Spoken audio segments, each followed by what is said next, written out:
Olá, muito boa noite a você. Seja muito bem-vindo, seja muito bem-vinda ao Sinapse CL desta sexta-feira, dia 8 de setembro de 2023. Estamos no meio do feriadão, portanto, o programa de hoje é gravado. Boa noite, César Calejão, tudo bem? Tudo bem, boa noite, Robs, boa noite para nossa comunidade linda. É isso aí, vamos lá. É isso aí, vamos lá? Já chamar o nosso convidado? Que hoje é Guga Noblar, jornalista, comentarista do ICL, filho do Ricardo e adora, né, divertir a gente com memes nas redes sociais, mas também gosta de bons embates com a extrema-direita no tete-a-tete. Guga, que prazer receber você aqui, boa noite. Pô, boa noite, Calejão, boa noite, Rô. Tô em casa, tô com os meus parceiros, aqueles que trabalhavam comigo até um mês atrás e agora estão com esse programa maravilhoso, Sinapse. Acompanhem todo dia que eu tô aqui também acompanhando. É isso, Guga. Obrigado, querido, por atender o nosso convite. É um prazer fazer o programa contigo. Vamos lá. Vamos lá. Guga, quero começar logo com uma pimentinha. Por que o ex-presidente Jair Bolsonaro chamou você de cérebro mofado? Isso no Twitter, né? A minha pergunta é a seguinte: se você tivesse a oportunidade de encontrar com ele cara a cara hoje, depois de tudo que se passou no governo Bolsonaro e tudo isso que a gente está acompanhando, o que você diria para ele, hein? Fala, aqui você pode. Eu ia perguntar para ele primeiro, antes de tudo, e aí, Bolsonaro, tá tudo jóia? A gente pode conversar? Tá tudo jóia? Tá tudo relax? Eu não ia falar Rolex, eu ia falar relax. Tá tudo relax? A gente pode bater um papo? Ou vai passar pra agressão que nem fez no Twitter? Essa do Twitter é muito engraçada, porque eu não sei se foi ele ou se foi o Carluxo, já que foi no Twitter. Mas, de fato, ele me chamou de cérebro mofado. E o Bolsonaro era alguém que, na época do CQC, pra quem não sabe, eu fiz o CQC, a gente pegava muito no pé dele. Então, eu tinha uma certa relação, entre aspas, com o Bolsonaro, porque eu tinha que frequentemente falar com ele. Eram sempre embates, era sempre confusão, mas foram anos e anos e anos ali nessa relação conflituosa por conta do CQC. Então, claro que se eu encontrar com ele hoje em dia, de alguma maneira a gente vai acabar falando desse passado, né? Onde a gente já tinha tretado muito, onde a gente inclusive mostrou ele como esse sujeito com esses traços fascistoides e nazista também. Eu não sei se a galera lembra, mas a gente fez uma reportagem com ele que a gente colocou aquele negócio da verdade, né? Aquela máquina da verdade, e fez perguntas inclusive sobre nazismo para testar o Bolsonaro. É claro que ele não conseguiu criticar, ele não conseguiu ser veemente na crítica ao nazismo, ele ficou em cima do muro, mas enfim, é um sujeito que, se eu encontrasse, ia ser muito inusitado, porque a gente teve já um passado, digamos assim. Ô, Guga, e falando sobre isso, essa questão do CQC, você sabe, a gente já conversou em outras instâncias que surge essa crítica de que vocês foram o primeiro programa que, de alguma forma, deram palco para o Bolsonaro. O CQC foi gigante, muito sucesso. Você, a Mônica Iose ali, né, outras pessoas que também fizeram parte daquele projeto. Como é que você enxerga isso, cara? Como é que você responde a essas críticas? Você acha que o CQC, de alguma forma, ajudou a promover o Jair Bolsonaro ou você enxerga de forma diferente? O CQC, no trato com o Bolsonaro, o primeiro programa que de fato apresentou o Bolsonaro para as massas, que ninguém lembra, né? E que apresentou para o CQC, e por isso que a gente passou aí atrás dele, foi a escolinha do professor Raimundo, mas ninguém vai lembrar disso. A escolinha do professor Raimundo mostrou, teve uma piada, não me lembro qual personagem, que ele dizia: no Congresso tem um cara que é um cara muito atrasado. Era uma crítica, obviamente, e aí era uma piada crítica em cima deste deputado chucro que era Jair Bolsonaro. Se eu não me engano, eles fizeram isso depois daquela fala dele dizendo que tinha que ter guerra civil, que foi em 1999, se eu não me engano. Eu acho que ainda tinha escolhido o professor Raimundo ali. Mas enfim, o primeiro programa que falou dele foi uma piada na escolinha.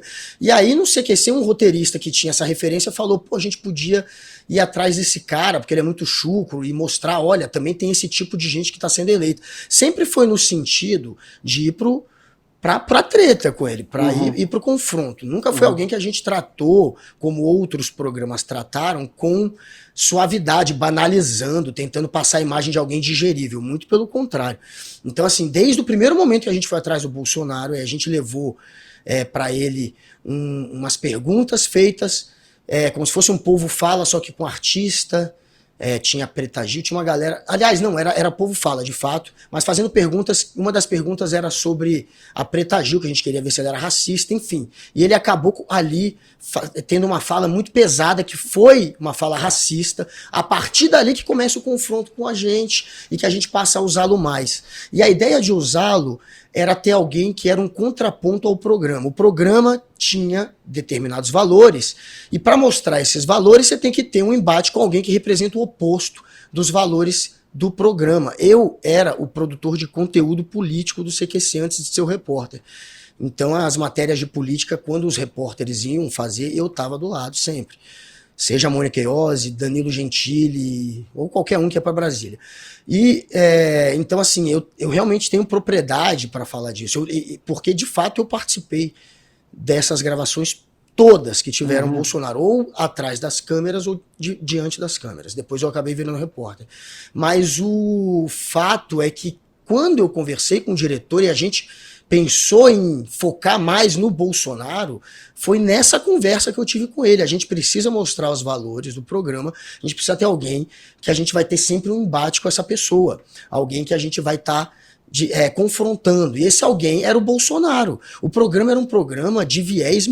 É porque a galera, como teve o Danilo Gentili, teve alguns, no caso só ele, né? Teve um repórter que ficou com esse viés mais de direita, as pessoas acabam julgando o CQC como um programa que talvez tenha tido uma linguagem mais, na visão dessas pessoas, conservadora, mas nunca foi assim. O CQC nunca foi assim. E a gente ia para cima do Bolsonaro para mostrar, de fato, os valores do programa. Mas a gente mostrou demais. Hoje, olhando com um olhar retrospectivo, é claro que o CQC ajudou a dar palco e a chocar o ovo da serpente em certo grau. A gente te mostrou o Bolsonaro, mesmo mostrando como alguém não digerível, tem 15% pelo menos em cada país ocidental que é fascista. E os fascistas se sentiram representados por ele. Depois desta reportagem que a gente fez, o teste da verdade com ele, e que ele atacou a Preta Gil, uma semana depois teve um protesto lá no MASP, é só procurar no YouTube, vocês acham, porque a TV Gazeta fez matéria sobre isso, dos neonazistas fazendo um protesto em favor do Bolsonaro. Então, de fato, esse pessoal da extrema-direita passou a conhecer o Bolsonaro muito por conta desses embates que o CQC teve. Então tem esse lado, é um lado negativo, não era a intenção do programa. A gente, olhando hoje, vendo o resultado, provavelmente a gente teria dado bem menos palco para o Bolsonaro, porque outros programas também passaram a ir atrás dele e passaram a tratar ele de uma forma banal, como se ele fosse alguém engraçadinho. O Pânico, que eu já trabalhei no Pânico também, então não tenho problema em falar, fez isso. Colocava o Carioca para ser um baba-ovo do Bolsonaro. E aí eles faziam o Bolsonaro, uns personagens do Bolsonaro engraçadão que o Carioca imitava. Isso é banalizar, isso é passar uma imagem suave de alguém que a gente tem que julgar como um ser abominável. E eles não fizeram isso. A gente fez isso. Eu tenho essa consciência tranquila.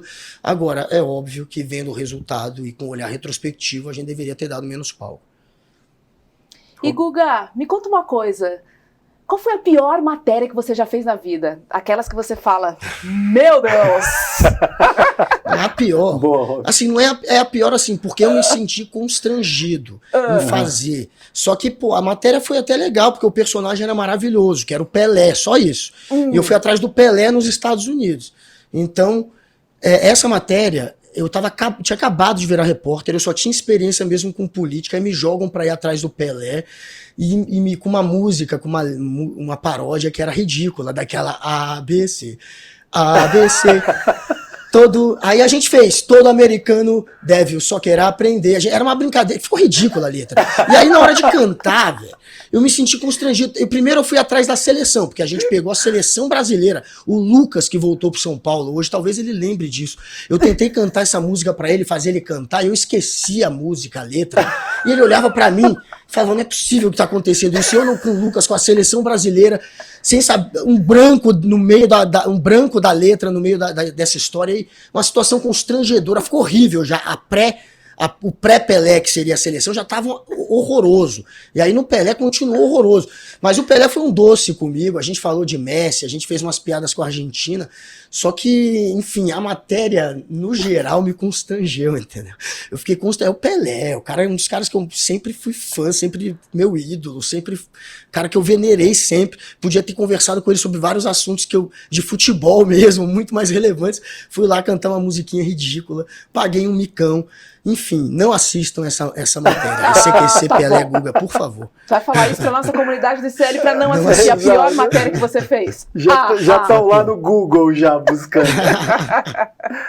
Ô Noblar, vamos falar um pouquinho de Jovem Pan, cara. Foi uma passagem ali, você passou pela Jovem Pan, você sempre foi um cara muito combativo, não só na Jovem Pan, né? Mas por onde quer que você passou, você tem essa tua característica, claro, sempre, a meu ver, pelo menos, com muita categoria, com muita eloquência, com muita educação. Você não é um cara que perde a linha, mas você se posiciona de uma maneira firme, de uma maneira que muitas vezes irrita, sobretudo a extrema-direita, porque os caras se veem confrontados ali com argumentos que eles não conseguem rechaçar, que eles não conseguem responder, e a tua passagem na Jovem Pan ali demonstrou isso, né? Você fez enfrentamentos ali importantes e que de alguma forma desorientaram boa parte das pessoas que estavam ali, não só influenciadores, mas políticos. Tem debates assim épicos teu com diferentes figuras. Conta um pouquinho pra gente, cara, como é que você chegou na Jovem Pan, como é que foi a tua experiência lá e como é que você sente a posição da emissora e da rádio hoje em dia? O que se tornou e o que você espera do futuro da Jovem Pan? Eu acabei ficando até um tempinho longo na Jovem Pan, porque a princípio eu entrei lá ainda nessa transição, quando eles estavam já à direita, mas era aquela direita ainda Joyce Halsemann, né? Aquela direita meio Sérgio Moro, uma direita mais Reinaldo Azevedo, inclusive ele estava ainda saindo da Jovem Pan nessa época. Então já era um ambiente que não tinha o meu perfil, mas eles precisavam, e eu comecei a entrar por isso, de pessoas também mais progressistas para tentar criar programas que não fossem só na linha de um lado só. Eles queriam programas de debate, era muito início ainda dessa ideia de programa de debate. O Tutinha, que é o dono da Jovem Pan, tinha assistido aquele documentário sobre aqueles embates nos Estados Unidos, na época da eleição do Nixon contra o Kennedy, enfim. Ele estava meio empolgado com essa ideia de fazer debates na rádio. E aí o Pânico tinha me convidado uma vez para ir lá como entrevistado, né? Eu tinha ido até o Pânico só para ser entrevistado. E nesse dia que eu fui entrevistado, eles chamaram, se eu não me engano, foi isso mesmo, chamaram Kim. Fui eu e o Kim no mesmo dia. E aí a gente meio que ficou conversando. Kataguiri, né? Kim Kataguiri. E deu uma audiência absurda. Eles estavam há muito tempo sem ter essa audiência que deu no dia que fui eu e o Kim. E rolou meio que um embate entre eu e o Kim durante o programa. Talvez tenha sido por isso. E o Tutinha, empolgado com a ideia de fazer programa de debate depois da audiência que deu nesse dia que o Kim, a gente acabou fazendo o Pânico, ele me chamou uma semana depois lá e falou, olha, por que a gente não faz um programa, você e o Kim, debatendo, enfim, não vai ser mais você tem uma visão, quem tem outra. Eu falei, cara, a gente conversou, eu entendi qual que era a proposta, o programa ia ser um programa semanal que se chamou, ele acabou acontecendo Ringue da Pan, o nome foi dado pelo filho do Tutinha, o Tutinha filho, e a ideia era ter ali duas pessoas de perfis diferentes se confrontando na ideia. Acabou que a gente fez isso eu e o Kim por um tempo, e deu uma audiência boa também, e foi a partir daí que eles começaram a me convidar também para Morning Show. O Pânico passou a me chamar mais vezes para o Pânico. Depois de um tempo, eles vieram com a proposta de eu fazer o Pânico, e aí assim que eu entrei no Pânico, logo depois o Morning, que me convidava muito, também veio com a proposta de eu ir pro Morning. Aí eles conversaram lá entre eles, e aí o Tutinha decidiu que eu ia pro Morning. No fim, a decisão nem foi minha. Eu estava na dúvida se eu ia pro Pânico ou pro Morning. Eu gostava do Pânico, porque o Pânico, a minha proposta era fazer não só essa ideia de eu estar lá conversando sobre política, mas eu ia pro Congresso para fazer matéria, uma matéria mais ou menos naquele naipe do CQC, indo um pouco para ironia e tentando apertar os políticos. Eu cheguei a fazer algumas dessas, inclusive, além de ficar muito tempo no Pânico só dando a minha opinião política, eu também cheguei a fazer essas matérias, mas depois eu fui pro Morning, porque era ano de eleição, já estava há, sei lá, 2 anos ali na rádio, e aí eu acabei indo pro Morning neste ano de eleição, que foi o ano que, inclusive, o Calejon também foi uma pessoa que eu acabei indicando, né? Falei, tem um cara que, enfim, é incrível. Falei do Calejon, eles acabaram levando o Calejon também pra rádio. E fiquei nessa. A minha intenção, sinceramente, era mais uma missão. Eu sabia que eu não ia durar. Eu achava que eu ia durar bem menos. Eu fiquei muito mais tempo do que eu achava que eu ia ficar. Eu sempre achava que eu ia sair. Toda semana eu falava, cara, agora eles vão me tirar. E eu tava ali numa missão de vou bater de frente com essa rádio, que se transformou num porta-voz da extrema-direita, num porta-voz do bolsonarismo, do reacionarismo. Essa é a verdade. Tinha virado um porta-voz do reacionarismo e do bolsonarismo. E eu já... Onde era o melhor lugar para eu bater de frente com o porta-voz do bolsonarismo? Lá, na rádio deles. Se eu tivesse esse espaço como eu tive, era óbvio que era o melhor palco. Eu ia bater de frente com eles, com os comunicadores da extrema-direita que estavam ali contratados para fazer com que a rádio fosse a porta-voz do Bolsonaro. Então eu fui para isso, eu estava numa missão, sabia que em qualquer momento ia rodar, achava que ia ser depois da eleição.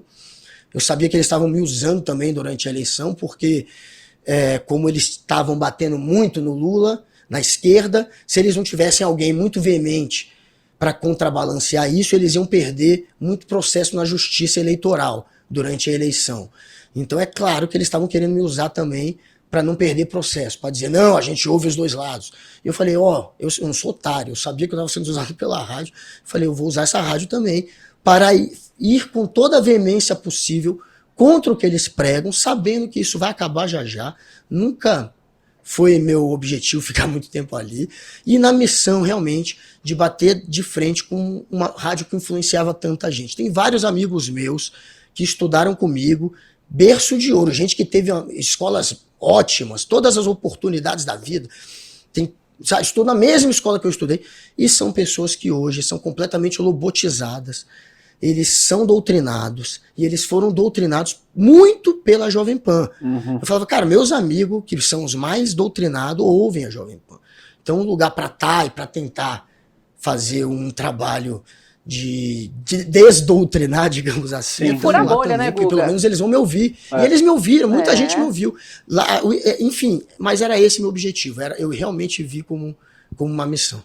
E o que você acha agora, cara? Só complementando a pergunta, se a rádio caminha para o quê? Existe um inquérito do Ministério Público que pede, né, a cassação da própria outorga de radiodifusão da Jovem Pan. Como é que você avalia todo esse processo? Você acha que eles perdem, de fato, Guga? Olha, a Jovem Pan agora está tentando dar uma guinada óbvio, para a direita, saindo da extrema direita e indo para a direita democrática. Só que é muito complicado você fazer isso quando você tem uma audiência que fica o tempo inteiro tentando te pressionar, te colocar no corner, te chantagear. A audiência da extrema direita é a mesma que te dá like, é a que depois vai te linchar na internet com a mesma veemência que te ajudou, que ajudou você a erguer, né? Então essa audiência que colocou a Jovem Pan lá em cima e deu tanto dinheiro para a Jovem Pan com esses números, com esses likes todos, é a mesma que agora cobra da Jovem Pan uma fidelidade canina ao bolsonarismo. E aí a rádio sabe que não tem credibilidade mais, pelo menos por muito tempo não terá credibilidade para ter nenhuma outra audiência que não seja essa da extrema-direita. E aí é uma linha muito tênue. Como dar essa guinada, como mostrar para esse pessoal que a gente está indo para uma direita mais democrática sem perdê-los. Eles estão perdendo. Eles estão perdendo muita audiência, eles estão perdendo dinheiro. E eles só estão fazendo isso, óbvio, pela grana. Não é porque de repente rolou um lapso de consciência na direção da rádio. Exato. A rádio é movida pelo grana, pelo dinheiro. O Tutinha não é, de fato, um bolsonarista. Eu nunca vi ele realmente como um bolsonarista. Ele é um capitalista selvagem. O jeito mais fácil de ganhar dinheiro é o caminho que ele persegue. Ele fez uma reforma na rádio. A rádio virou TV. Gastou milhões para isso. Precisava recuperar a grana. Qual que foi o jeito que ele encontrou? a audiência mais fácil que ele encontrou, virar um porta-voz do bolsonarismo, já que ninguém que tinha credibilidade fazia isso. Nenhuma mídia, nem as mais conservadoras mídias do Brasil, que são de direita, toparam virar porta-voz do bolsonarismo, porque isso é derreter a sua imagem, a sua credibilidade. A Jovem Pan foi por esse caminho, foi fácil, porque conseguiu uma audiência fiel, grande, dinheiro e publicidade, tudo que precisou, e agora, meu amigo, tá vindo o troco, porque, como eu falei, derreteu a credibilidade da rádio, é uma rádio, inclusive, que hoje é vista como golpista. Você tem noção disso? Quanto isso, enfim, acaba com a reputação de qualquer veículo de comunicação, um veículo é golpista, então não é mais jornalismo. Enfim, tudo isso está trazendo uma consequência econômica tremenda. Também tem o trabalho, claro, do Sleep Giants, que é bom falar, porque eles também ajudaram a retirar muito dinheiro da Jovem Pan. Então esse trabalho de conscientização que foi feito para as marcas, enfim, se tocarem que estavam patrocinando uma rádio com viés golpista, funcionou. Isso tudo funcionou. E agora, perdendo grana, só resta para a rádio, para tentar conseguir de novo algum nicho aí de publicidade, essa guinada. Mas como eu falei, é uma rádio que está tentando ir para uma direita democrática, porém é o tempo inteiro chantageada e cai, e cede. Eles são muito fáceis também de cederem. Quando a extrema-direita aperta, eles cedem. Agora, os números estão ridículos, né? O Pavinato, que foi demitido, o apresentador do Pingo nos Is, foi demitido porque não quis fazer, enfim, um reparo a um comentário que ele tinha feito sobre um juiz em um caso de pedofilia, que tinha absolvido o pedófilo, e aí ele saiu por isso. O Pavinato tá dando 3 vezes mais audiência que o Pingo nos Is, gente. Olhem hoje, podem olhar hoje, podem olhar qualquer dia. É inacreditável. A extrema-direita é vingativa, tão vingativa, que agora tá ali, ó, dando audiência pro Pavinato e tirando do Pingo nos Is por causa dessa história. Complicado, complicado. Vamos ver, né, que manobra que eles vão aprontar em breve. E Guga, queria falar um pouco da sua vida como jornalista que cobre político em Brasília. Você gosta de ir ao Congresso? Você gosta desse encontro direto com os políticos? As suas fontes, você tem contato com elas mais por WhatsApp, por internet? Você fala diretamente com as suas fontes? Ou tem muitos assessores que falam por você, que falam pelas fontes, pelos políticos? Queria entender um pouco esse bastidor aí de um jornalista político em Brasília aí, que não deve dormir nunca, né? Porque o Brasil não deixa. Nossa, não deixa. Bolsonaro, 4 anos acordado, 5 anos acordado desde a eleição. Na verdade, muito mais tempo, né? Minha treta é longa. Agora, as fontes, muitas vezes a melhor... Claro que você tem que falar diretamente com o político, seja via WhatsApp, seja ligando, seja indo ao Congresso. Quando eu vou ao Congresso é maravilhoso, porque, enfim, ali às vezes quando você vai ligar para uma fonte, você já está indo atrás de uma pauta que você já pensou. Quando você está no Congresso, muitas vezes a pauta vem até você. Então você está ali conversando com o Boulos, conversando até com alguém da direita. Eu vou falar, eu tenho gente da direita e da esquerda que fala comigo. Muita gente da direita, eu preciso conversar também para pegar a história. E aí eu tô ali no Congresso, indo atrás de uma outra pauta, e de repente eu vou bater um papo, vou dar um oi para um determinado político, eu conheço muitos, obviamente. O cara já vem e me conta alguma história que eu não tinha pensado. Então no Congresso é mais interessante, porque não é você só correndo atrás da pauta, a pauta também chega até você. E é um ambiente que eu gosto, eu tenho prazer de estar ali. Claro, política, o pessoal acha meio enfadonho. Eu gosto muito de política, eu gosto de ver os embates políticos. E eu gosto de estar ali porque geralmente quando eu tô ali, muitas vezes eu também tô num espírito de não fazer só o que tá todo mundo fazendo, né? Eu não tô esperando o Arthur Lira fazer uma roda de jornalista para dar uma coletiva e pegar a coletiva dele. Eu faço exatamente o oposto disso. Eu tô indo atrás das minhas coisas, das minhas histórias, às vezes querendo fazer um tipo de entrevista que vai ser numa linha completamente diferente do jornalismo tradicional. Então, eu me divirto muito. Quando eu estou no Congresso, eu realmente me divirto. É legal, é divertido estar no Congresso. Às vezes eu faço piada, tô aqui, cara, tô de terno, é chato. Mas no fundo é legal, é tudo piada, é piada conveniente.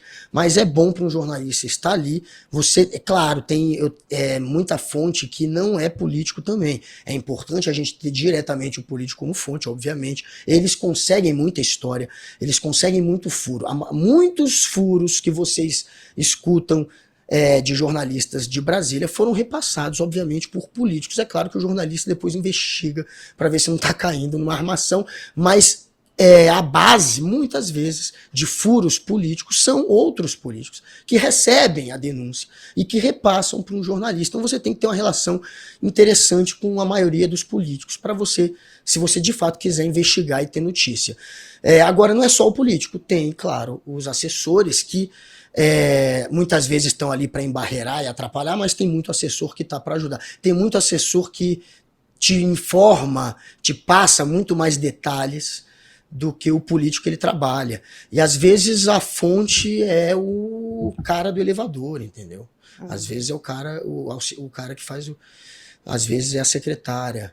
Todo mundo que tá no meio, às vezes é o motorista, esses são os melhores, porque esses pouco falam, mas quando falam é sempre ouvem coisa tudo. incrível. Então, esses ouvem tudo. O ideal é você, enfim, tentar se relacionar com o político, com o motorista, com o cara do elevador, com todo mundo. E é claro que quando é muito bom o Congresso, né? Mas claro que não dá para estar sempre lá. Então tem muita coisa que é por telefone.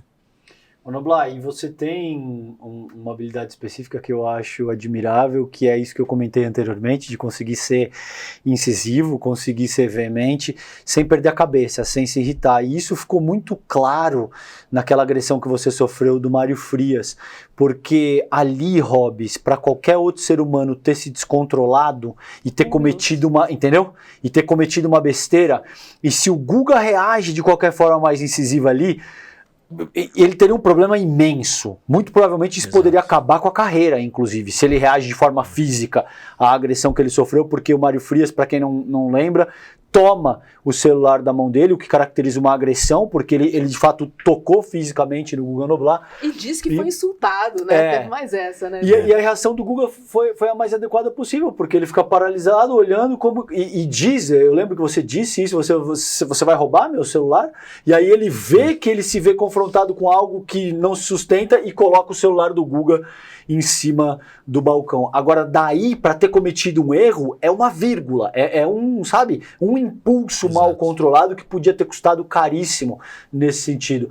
Fala um pouquinho pra gente dessa ocasião do Mário Frias de forma mais específica. Eu sei que você abriu um BO, se isso andou, se teve algum desdobramento. E como é que você, quando você vai para esse front de batalha, vamos colocar assim, como é que você se prepara para estar pronto para reagir de uma forma adequada como você fez aí, cara? Ou seja, você faz yoga, Guga? Ótimo, Robes, exatamente.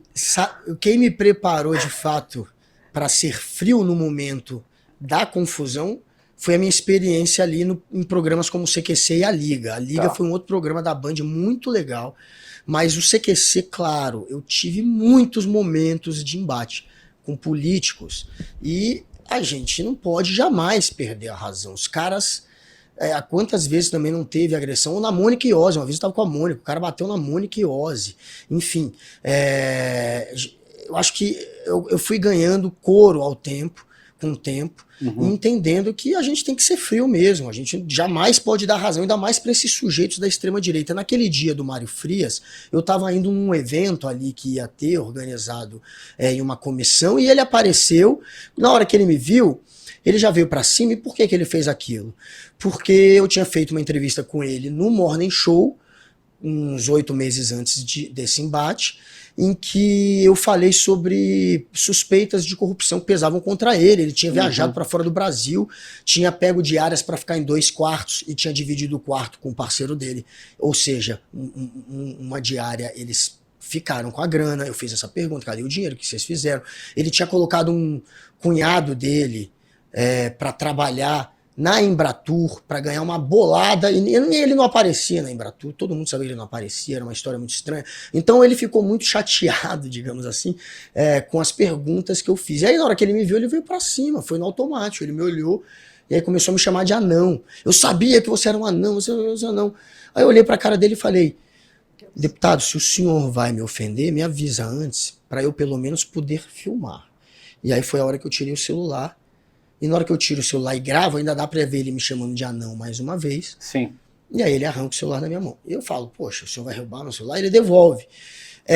E eu entrei, fiz o BO, ainda tá rolando. Não aconteceu a segunda etapa, só tá feito o BO, tô aguardando, né? Ser chamado pela polícia de novo, que pelo que eu entendi vai ser isso que vai acontecer. Mas enfim, tá registrado o BO, fiz o BO. Não sei se esse processo vai dar em alguma coisa, até porque tem um outro caso que eu tive antes desse, Calejão, que foi aquele do Daniel Silveira, o deputado bombado, golpista, que tá preso. Aquele deputado Daniel Silveira, também 2 anos atrás, 3 anos atrás, faz até mais tempo, ele pegou meu celular no Congresso, arrancou da minha mão também. Eu tinha feito uma pergunta para ele sobre situações que... primeiro eu cheguei nele e falei, tô fazendo uma enquete, porque eu sabia que ele ia querer falar comigo. Ele, não quero falar, não, é uma enquete, eu vou fazer as perguntas, se o senhor quiser, o senhor não responde. Tá bom, aí ele parou e eu fiz. Vem cá, qual é o momento de maior vergonha da política nos últimos anos? Letra A, um deputado que quebra a placa em homenagem a Marielle, foi aí que ele se tocou que eu tava falando dele. Letra B, um deputado que invade uma escola de 2º grau para atacar os estudantes, ele tinha feito isso também, para atacar professor, chamando de doutrinador. Letra C, um deputado que cospe na cara de uma mulher, ele também tinha feito isso. Ou letra D, todas as anteriores. Eu fiz essa pergunta para ele. Ele ficou chateadinho, tentou ser agressivo, ameaçou me bater. Aí depois ele passou por mim de novo. E aí ele passou a espalhar nas redes sociais que eu tinha ameaçado bater nele. Como é que o cara é maluco? Vou ameaçar bater aqui, naquele gigante. Aí como ele tinha mentido nas redes, quando ele passou por mim de novo, eu peguei o celular e gravei de novo. Falei, deputado, o senhor falou que eu quis bater no senhor. Mas na verdade foi o senhor que falou que ia bater em mim. Eu fiz isso gravando para mostrar a verdade. Né? Sim. Bater em mim, quebrar a minha cara. O senhor falou que ia quebrar a minha cara. Quebrar a minha cara é mais fácil do que quebrar a placa da Marielle? Aí na hora que eu fiz essa pergunta, ele pegou meu celular, arrancou da minha mão e jogou no chão, velho. E quicou, meu celular quicou. Foi tão forte que ele parecia uma bola de basquete. Pá! E aí, claro, quebrou meu celular. Este caso, por incrível que pareça, a justiça, para não obrigá-lo a pagar meu celular, considerou que ele tinha imunidade parlamentar e que isso permitia ele fazer isso. Juro por Deus, meu caso contra o Daniel Silveira, Artigo 53, ele não vai pagar meu né? celular. Que loucura. Porque ele pode imunidade parlamentar permite jogar meu celular no chão, segundo o juiz. Eu fiquei chocado. Não, mas enfim. Loucura completa. É absurdo completo. Então, se teve esse absurdo com um cara que quebrou meu celular, aí o juiz diz, realmente, ele passou do ponto, mas ele tem imunidade. É essa a decisão, juro por Deus. Se tem isso, neste caso, imagina esse, né? Que só tomou o celular da minha mão e foi grosseiro, mas não chegou a quebrar. Então eu não sei se vai dar em alguma coisa o processo, mas o BO tá aberto. E foi essa a situação. E com o Daniel Silveira, se vocês olharem, eu segurei a onda também. Ele ameaça me bater, ele é gigantão, ele quebra meu celular. Depois que ele quebra meu celular, ainda assim eu seguro a onda. O celular, depois que cai no chão, ele funcionou por mais 30 minutos. Minha sorte é essa. E aí eu consegui mandar as imagens por WhatsApp para outro celular. Tem a imagem dele chegando em mim, arrancando. Logo depois de 30 minutos, o celular parou de vez, para sempre. E aí eu tive que pegar outro celular. Mas, como ele ainda funcionou por mais um tempinho, eu levantei o celular, ainda gravei com o celular quebrado. O Daniel, eu só observar o quanto eu fiquei calmo depois do cara arrebentar meu celular, velho. Minha mãe comentou isso, Calejão, você tá falando como você é calmo. Esse dia minha mãe falou isso. Quando ela me viu, ela falou, como que você segurou a onda e foi tão calmo com o cara daquele ali indo pra cima? Mas, enfim, eu dou o crédito aos anos de Liga e de CQC que me deram esse ele nem arcou com o teu prejuízo financeiro, né? Não, imunidade parlamentar. A minha sorte, Calejão, é a seguinte, que minha mulher tinha comprado o celular numa promoção que você era obrigado a comprar com seguro. Eu ia te perguntar se você tem seguro de celular agora. Olha a sorte, Rô. Eu tinha o celular há 3 meses, você podia comprar e acabar com o seguro no dia seguinte, você não precisava continuar com o seguro. Ela só comprou com o seguro para pegar mais barato. E a gente esqueceu de cancelar o seguro. E aí, claro que eu acionei o seguro, eu tinha um celular só há 3 meses, e o seguro me deu um celular, era um iPhone 10, eles me deram um outro iPhone 10 vermelho, que era mais bonito ainda, e 120 de memória. O meu era 68, foi para 128, sei lá, dobrou a memória do meu celular. Então, no fim das contas, Acabou dando eu ainda certo. dei uma sorte. Dei sorte. Que beleza. E Guga, me fala uma coisa. Você é filho de um baita jornalista, né? Do Ricardo Noblat. Eu queria entender se você quis ser jornalista desde pequenininho, vendo seu pai trabalhar, se seu pai ajuda ou atrapalha na sua carreira, se vocês fazem pautas em família. Como é que funciona esse bastidor aí da família Noblat? É uma boa pergunta, se ele ajuda ou atrapalha, né? Porque o sobrenome Noblat é claro que desperta a curiosidade. Noblat, hein? Agora também, o que tem de treta, meu pai é confusão, né? Foi jornalista que já arrumou muita confusão com político. E com jornalistas também.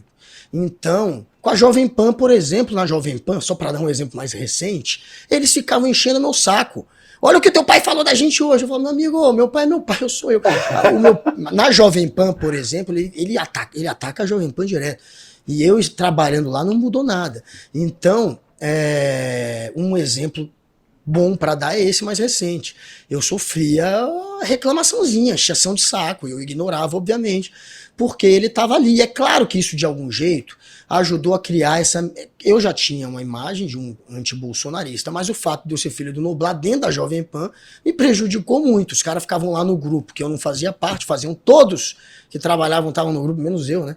Mas ficava Constantino, Paulo Figueiredo, esses mau caráteres aí, Zoe, essa extrema-direita bolsonarista, usando meu pai para me queimar no grupo, por exemplo. Olha o que o Noblat falou, o Google é o cara que passa as informações para Folha. Essa era a imagem que eles criavam em mim. Eu era o traíra, eu era o cara que estava sabotando a rádio. E aí, para criar essa imagem minha, eles usavam até meu pai, mostrando que meu pai atacava a Jovem Pan, é muito louco. A Band, que eu trabalhei, CQC. Porra, a Band tinham vários que detestavam meu pai. Os coxinha da Band, da direção, quase que eu não virei repórter do CQC. Porque foi a produtora da Argentina que pressionou. Depois que eu fiz o teste, eles falaram, tem que ser o Google. Eles se amarraram, eu já estava há anos lá como produtor de conteúdo. Agora, lá na direção, tinha gente lá, não sei quem exatamente, que era anti-meu pai, velho. Não tinha nada a ver comigo, mas como era anti-meu pai, aí tentou bloquear. Só que aí a produtora deu um jeito. Mas assim, quem abriu... Meu pai, meu sobrenome dele, claro que traz a atenção, mas quem abriu portas, de fato, para eu conseguir empregos na minha vida, foi o Bob Fernandes. O Bob Fernandes é o cara que me indicou para eu trabalhar, por exemplo, ele me colocou no Terra para escrever sobre MMA. Depois o Sport TV me chama, eu viro o cara do MMA. Um dos caras que escreveu sobre MMA, enfim, consigo um espaço no combate, eu acabo indo pro lado do esporte. Bob. Quem me indicou pro Marcelo Tais para eu fazer um teste para virar produtor do CQC? Bob. Tava jantando com o Tais precisava de alguém de política, ele falou, pô, Guga Noblat, filho do Noblat, testa ele. O Bob é como se fosse meu irmão.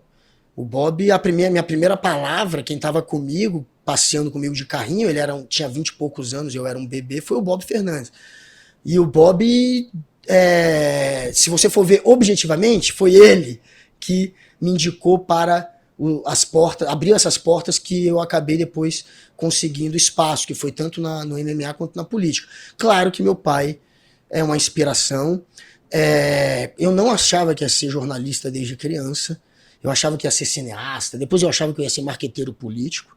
Eu entrei no curso de publicidade a princípio. E na época, publicidade e jornalismo, os 2 primeiros semestres eram juntos. E eu entrei para fazer publicidade, porque eu queria ser marqueteiro político. Eu queria trabalhar fazendo campanha política. Olha que louco. E depois eu mudei. Foi uma coisa meio louca, eu mudei meio por osmose, assim. Eu fui morar na Inglaterra, meu pai sofria muita pressão, ele era o diretor de redação do Correio Brasiliense, a briga com o governador, que era o Roriz, era gigante, com os grileiros de terra, os irmãos Passos, era gigante. Então a gente recebia muita ameaça de morte. Eu tinha levado uma navalhada na cara, as pessoas não percebem, mas esse meu lado não vai até o final por isso. Quase tinha perdido o movimento do rosto e tinha sido para ameaçar meu pai, essa navalhada. Eu levei 19 pontos internos aqui. Caramba, Noblat, eu não sabia disso, cara. Eu tinha 18 anos quando aconteceu isso. Tinha acabado, foi 2 meses antes de eu entrar no curso de jornalismo. Tanto que quando eu entro no curso, eu estava passando o 3º ano para a faculdade, para a universidade. Eu entro ainda com um esparadrapo na cara. Enfim, Foi difícil isso aqui. Por um milímetro, não cortou o nervo facial. Na hora que eu fiz uma cirurgia, que eu tive que fazer uma cirurgia, porque foi tão fundo que teve que fazer uma cirurgia, o médico falou quando eu acordei, você é muito sortudo. Mais 1 milímetro cortava o nervo facial e seu rosto ia ficar caído para sempre e eu ia ser o fantasma da ópera, em resumo. E aí, minha vida ia ser outra, obviamente. Se você ficar deformado para sempre, sua vida é outra. Mas, por conta dessa pressão toda, meu pai acabou me mandando para Inglaterra. Ele queria tirar os filhos do Brasil, né? Para poder trabalhar um pouco em paz. E lá na Inglaterra que eu virei jornalista. Eu estava lá, eu tinha feito 6 meses do curso, eu tranquei e fui para Inglaterra. E aí lá, eu não sei porquê, as pessoas me perguntavam, o que você faz? Eu tinha vergonha de falar que eu fazia publicidade. Aí eu falava jornalismo. E de repente, foi como se fosse uma coisa natural. Quando eu cheguei no Brasil de volta da Inglaterra, e aí eu comecei a escrever muita carta também, muito e-mail pro meu pai. E meu pai começou a falar o quanto ele achava que eu escrevia bem. Eu não tinha a menor noção ainda se eu tinha texto bom, se eu tinha texto ruim. E nessa de trocar e-mail com meu pai enquanto eu morava na Inglaterra, ele se empolgava muito com meus textos. E eu falei, e aí eu não sei se foi por isso, junto com a vergonha de não querer assumir que eu fazia publicidade, eu sei que de repente eu era jornalista, estava fazendo jornalismo. E quando eu voltei pro Brasil para continuar o curso, olha que louco, deu um pau no sistema e todo mundo foi jogado para jornalismo. Quem tinha passado, porque eu ia ter que fazer um vestibular novo, teoricamente. Sim. Quem tinha passado para publicidade foi jogado para jornalismo. Todo mundo virou jornalismo, então você tinha que avisar. Não, eu fiz a prova de publicidade, para eles poderem arrumar no sistema. Eu só fiquei quieto. Eu fui jogado, portanto, automaticamente, por um erro do sistema, para o jornalismo, e continuei no curso de jornalismo e formei jornalista. E foi a melhor coisa que eu fiz, porque eu gosto muito de jornalismo, sempre frequentei redação de jornal, passei a vida em redação. O meu pai era daqueles que ele dizia para minha mãe que ia passear com a gente, com os filhos, e levava eu e meu irmão para o Jornal do Brasil, quando ele trabalhava lá. Estou falando 86, 87. Tô indo com os filhos para o parque e levava a gente para o jornal. E aí falava pra gente não dizer que tinha ido pro jornal e ficava trabalhando, alcoholic. Então assim, eu passei a vida, de fato, assisti a Copa de 86 no Jornal do Brasil, assisti a Copa de 90 com um monte de jornalista na casa do Luiz Gonzaga Mineiro, um jornalista conhecido. Assisti a Copa de 94 na redação do Correio Brasiliense, todos os jogos, com os jornalistas de esporte. Então a minha vida, de fato, foi estar em redação de jornal. Eu sempre frequentei as rodas do meu pai, conversando com jornalismo, eu sempre gostei disso. Quase fui para publicidade, ainda bem que fiz jornalismo e sou muito feliz. Imagina, Guga, marqueteiro de político. Eu não consigo imaginar essa ideia, simplesmente isso. Muito bom, cara, ótimas histórias. Ô, Noblar, e aí trazendo a questão um pouquinho mais quente aqui, que a gente está caminhando para o fim da conversa contigo e eu não quero deixar passar essa oportunidade sem abordar esse tema. Você acompanha aí de muito perto esses desdobramentos da família Bolsonaro, até porque você está no N1, no N2 hoje, então por profissão você acompanha isso de uma maneira muito próxima. Como é que você sente isso, cara? Parece que essa semana aí apareceu que existe uma colaboração entre a FBI nos Estados Unidos e Polícia Federal no Brasil, parece que o volume de provas e a qualidade dessas provas, esse processo vai se adensando e, ao que tudo indica, deve surgir um processo de indiciamento por parte até da própria CPMI dos atos do dia 8 de janeiro, deve agravar consideravelmente aí a condição do Jair Bolsonaro. Como é que você enxerga isso, cara? Você acha que ele deve ser preso? Quando isso deve acontecer? Faz um arrazoado pra gente dessa questão. Não, olha, é muita coisa, né, Calejão? É muita história e tudo muito recheado, com documentos, com leilão, com foto.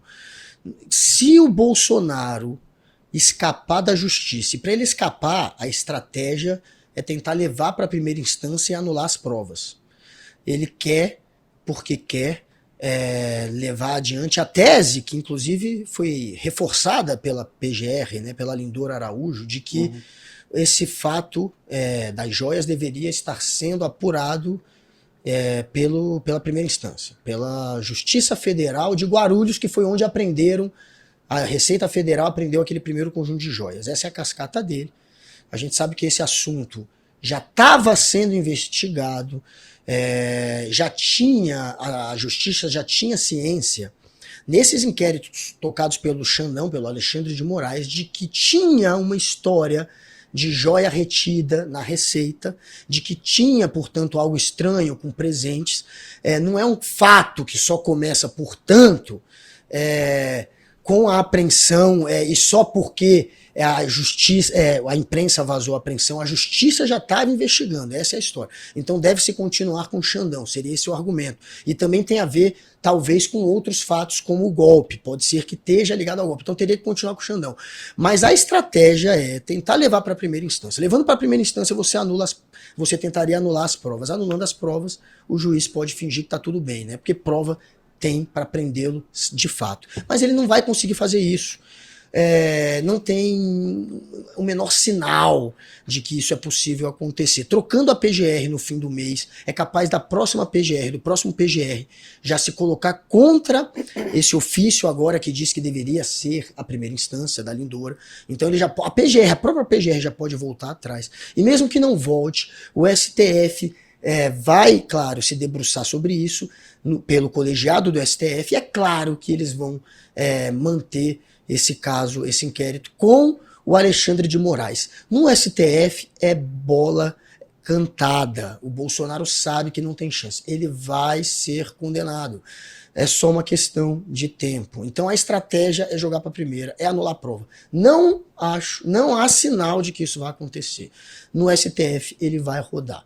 Ele vai ser preso. É essa a aposta que eu faço. É realmente difícil cravar quando.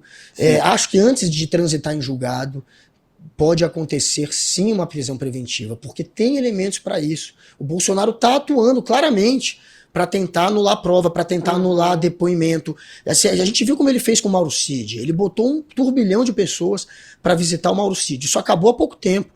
Mas até pouco tempo atrás, o Mauro Cid estava controlado pelo Bolsonaro. E isso é o quê? E isso é obstrução de justiça, gente. É óbvio que isso é obstrução de justiça. Se você está coagindo uma testemunha, se você está mandando gente ir lá, se você está tentando de alguma maneira recomprar joias, isso tudo é obstrução de justiça. Então é claro que também há elementos para uma preventiva. Prisão virá dos dois jeitos, tanto em transitado julgado mais adiante, porque se não vier, gente, é o fim da justiça. O Bolsonaro não ser condenado é um atestado de que não existe justiça. Não tem. Se ele passar, acabou. Qualquer político pode fazer o que quiser. Pode dar golpe, pode roubar a joia, pode recomprar a joia, pode obstruir justiça, pode ser violento, pode ser ameaçador. Você pode fazer o que você quiser daqui para frente. Não tem mais lei. Se existir algum resquício de justiça neste país, e eu acredito que existe, de fato acredito, ele vai ser preso, e é isso que eu acho que vai acontecer. É isso, Guga. Estamos aí todos esperando, observando, né? A gente sempre fica pensando, né, no ambiente político, né, pro dia que isso aconteceu. O que vai acontecer de fato, né, com aqueles que acreditam cegamente e não compraram e não entendem tudo isso que está acontecendo, porque de fato são extremistas. Mas, enfim, tô curiosa para entender sobre as pessoas, né, sobre quem votou e quem acreditou no projeto que se provou uma verdadeira enganação, né? Não posso dizer outra coisa. Guga! Volta aqui no Sinapse outro dia pra gente conversar mais. Promete? Volto, claro. E quando eu estiver em Sampa, vamos sair, hein? Nós 3, nós 5, todo mundo, a galera da produção. Em breve estarei aí, aviso. Valeu, Noblar, uma delícia de papo, como sempre, cara. Obrigado. Obrigada, Guga. Beijo, sinto saudades suas, viu? Valeu, beijo, querido. Arrasando. Adoro vocês. E é isso, né? Jornalista político muito descansa, bom. Né, Guga? O Calejão, assim, acho que o Guga deve bloquear alguns momentos da vida dele, porque, enfim... É muito trabalho. É muito trabalho, né? E Fico pensando nele, também. na Elô, todo mundo que tá ali todo dia, né? Enfim, porque as notícias pipocam, né? 5 da manhã, 4 da manhã, meia-noite, 2, final de semana, sábado, domingo, enfim. E o desgaste emocional alerta, também, né? Porque você, ao fazer o teu trabalho, principalmente quando você tem uma seita organizada, como é o caso do bolsonarismo, as pessoas passam a te rechaçar, passam a te atacar. O Noblar enfrenta isso e enfrenta muito bem, cara. É louvável a paciência, a dinâmica de trabalho dele, é muito bacana. Bom, sextou, né? Mas antes, eu vou lembrar a programação do ICL nessa segunda-feira, que começa com Leandro Demore e o Seu Desperta, das 7 às 8 da manhã.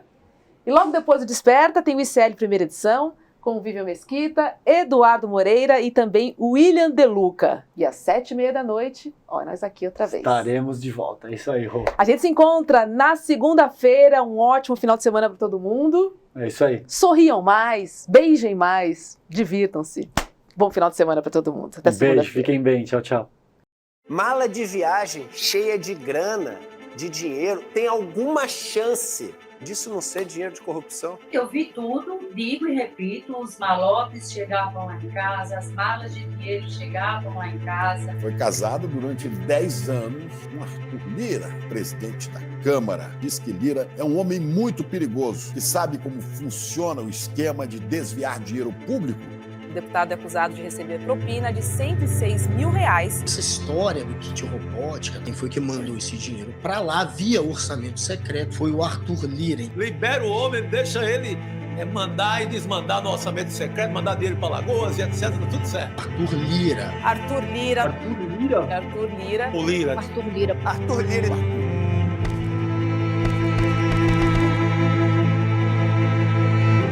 Eles atacam, tentam intimidar, mas não vão nos calar. Estamos em guerra pela independência. Essa guerra não é fácil, é cruel, mas com seu apoio e luta, seremos cada vez mais fortes. Junte-se à nossa causa. Fortaleça o jornalismo verdadeiramente independente, sendo membro do ICL.